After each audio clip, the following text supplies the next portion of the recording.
रहस्यमय संदूक। ये कहानी शुरू होती है सुमनगढ़ नाम के एक गांव से, जहां महेंद्र नाथ का कभी बहुत बोलबाला हुआ करता था। समय बीतता गया और बढ़ते समय के साथ लोग उन्हें भूलने लगे। आज महेंद्र नाथ का परिवार भी गांव के बाकी परिवार की तरह ही एक आम परिवार बनकर रह गया था। एक हादसे में महेंद्र नाथ की मौत के बाद उनकी पत्नी ने ही घर को संभाला। वो अक्सर अपनी पोती प्रिया को उसके दादाजी की कहानियां बताया करती थी। बहुत अलग से थे तुम्हारे दादाजी। इन आम लोगों से अलग थी उनकी शक्तियाँ। दादाजी के बारे में कुछ और बातें बताओ ना दादी, वो जादू करते थे ना?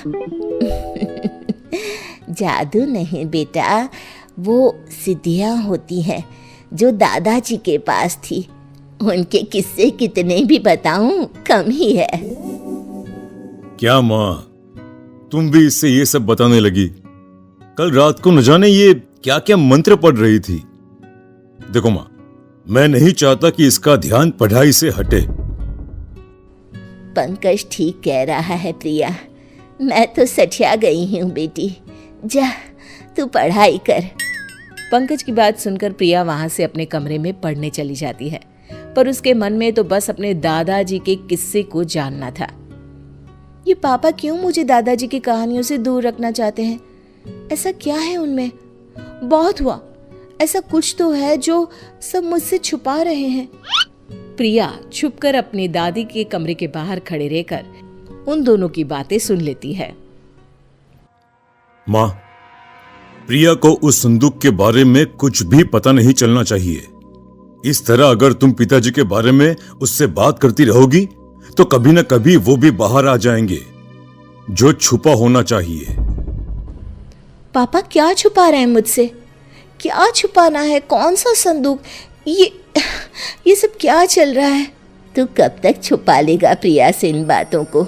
कभी ना कभी वो संदूक भी सामने आ जाएगा पंकज।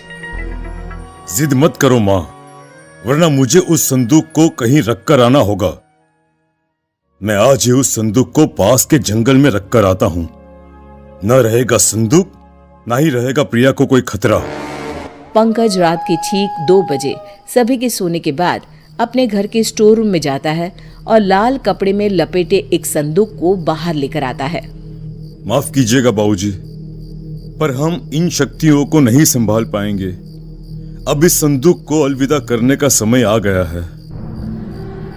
सर्दी की ठंडी रात को पंकज उस संदूक को उठाए चल पड़ता है। हवा बहुत तेज बहने लगती है। अचानक ही आंधी आने जैसा माहौल बन जाता है। अरे, ये अचानक मौसम को क्या हो गया? अगर बारिश शुरू हो गई तो मैं क्या करूंगा?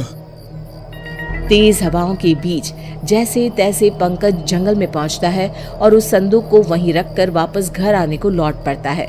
पंकज को रास्ते में वही संदूक दिखाई पड़ता है। अरे, ये वापस यहाँ कैसे आया? अभी तो मैं इसे जंगल में छोड़कर आया था। पंकज फिर से उस संदूक को जंगल में लेकर जाता है और जमीन में दफना देता है। इस बात से अनजान की प्रिया उसका पीछा कर रही है। पंकज संदूक को दफनाकर निश्चिंत होकर घर वापस आकर सो जाता है। तो इस संदूक को मुझसे छिपाना चाहते थे पापा। लगता है इसमें कोई खजाना है। इसे मैं घर वापस ले जाऊंगी।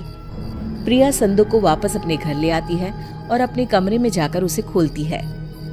ये सब क्या चीजें हैं? इतना छोटा सा झाड़ू और ये किताब।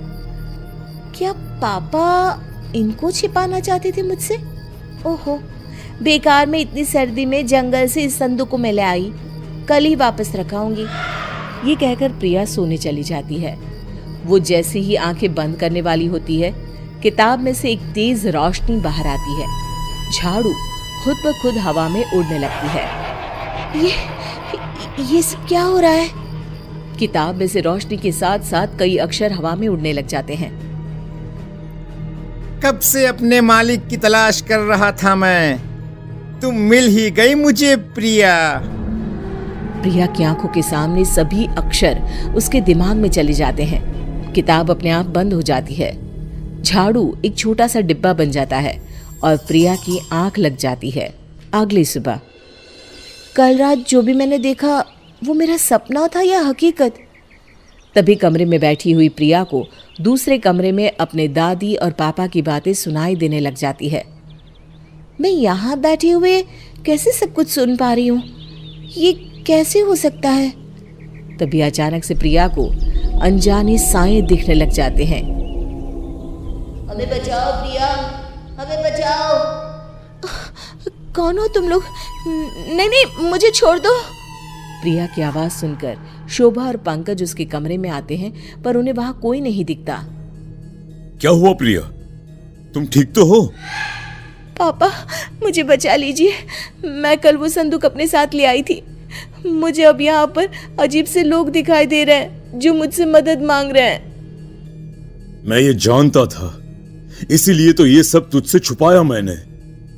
तेरे दादा यानी मेरे पिताजी महेंद्र नाथ ने लोगों की मदद करने के लिए कई सिद्धियां ली।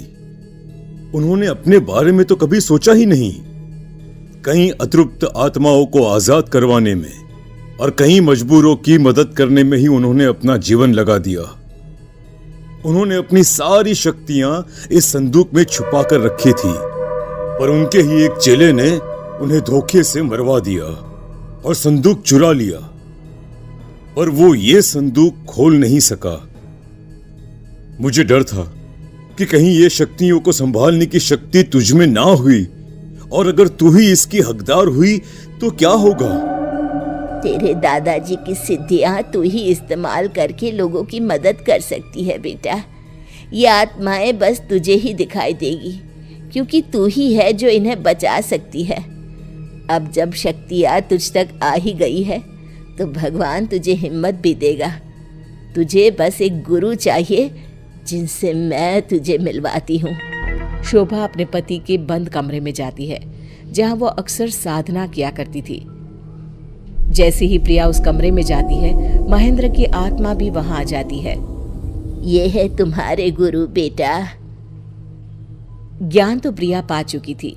महेंद्र नाथ प्रिया को सिद्धियों के प्रयोग के नियम की शिक्षा देते हैं। प्रिया इन सब गुणों में महारत हासिल कर लेती है और अपना पूरा जीवन लोगों की भलाई में लगा देती है।